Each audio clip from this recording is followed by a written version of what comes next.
La femme se livre sans retenue à toutes sortes de comportements bestiaux, s'efforçant de devenir le centre de cette fête absurde. Tous les invités sont des stars et des célébrités d'Hollywood. Elle doit danser de façon encore plus démente pour attirer l'attention de ses grands réalisateurs.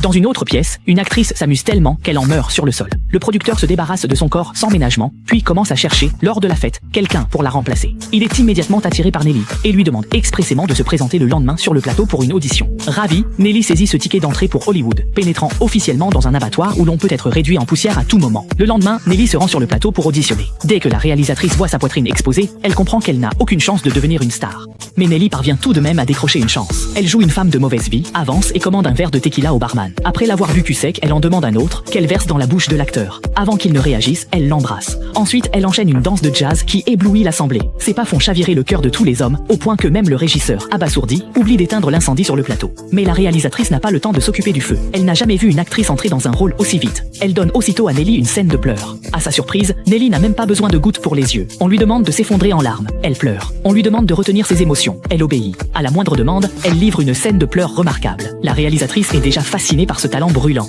par son jeu d'actrice.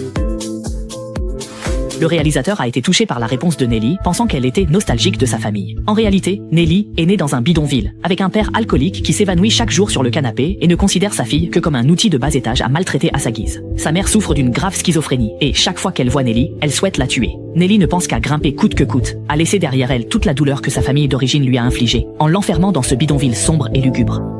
À la sortie du film de Nelly, la salle a applaudi. L'image de la fille sauvage a captivé les spectateurs. À sa sortie du cinéma, des journalistes et paparazzi l'attendaient déjà. Et grâce à son statut de première star sulfureuse d'Hollywood, elle est devenue célèbre du jour au lendemain. Même son père, cet ivrogne, a accédé à la notoriété. Vêtu d'un costume, il ne laissait plus voir son passé misérable. Mais la célébrité a un prix. Chaque jour, Nelly est assaillie par des fans obsessionnels. Ils l'insultent, la traitent de vulgaire, la provoquent avec des mots humiliants. Pourtant, malgré leurs insultes, ils s'accrochent à Nelly, cherchant à obtenir quelque chose d'elle, allant jusqu'à traîner sa voiture. Tout cela pour attirer le regard de Nelly. Les rôles affluent pour elle, très appréciés sur les plateaux. Une actrice ayant investi dans la production, jalouse de perdre la vedette, a commencé à humilier Nelly par tous les moyens. Mais Nelly ne laisse jamais passer une offense. Aussitôt, elle s'est programmée une opération de chirurgie esthétique, et le lendemain, elle est arrivée sur le plateau le visage bandé. Tout le monde n'allait au cinéma que pour elle. Si son visage n'était pas là, la production devait s'arrêter. L'entreprise derrière l'autre actrice a fait faillite à cause de ce retard, tandis que Nelly a fondé sa propre société et en est devenue la patronne. Sur le plateau, elle riait, sûre d'elle, et plus personne n'osait lui donner d'ordre.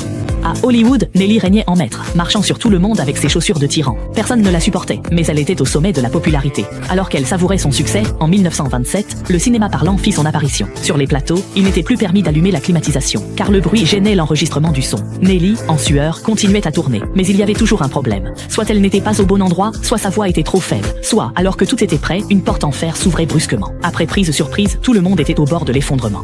Certains en venaient aux mains pour évacuer ce sentiment d'impuissance. Quand Nelly parvenait à tourner une prise exploitable, l'ingénieur du son, enfermé dans une petite pièce, avait déjà suffoqué. L'arrivée de cette technologie tourmentait tous les acteurs de l'ancienne génération. Après la sortie du film de Nelly, le résultat fut désastreux. Tout le monde trouvait que sa voix ressemblait à un braiement d'âne. Même son père, ivrogne notoire, plaisantait en disant qu'elle n'était bonne qu'à jouer les starlettes vulgaires. Alors que Nelly était encore triste, son père profitait déjà de sa notoriété pour soutirer de l'argent en soirée, tout en flirtant avec une femme de mauvaise vie. Nelly se réfugia dans les toilettes, mais elle entendit des gens discuter à l'extérieur. L'un d'eux disait qu'elle et son père n'étaient que des vermines sortis des égouts. Nelly, furieuse, se recroquevilla sur elle-même, submergée par la douleur.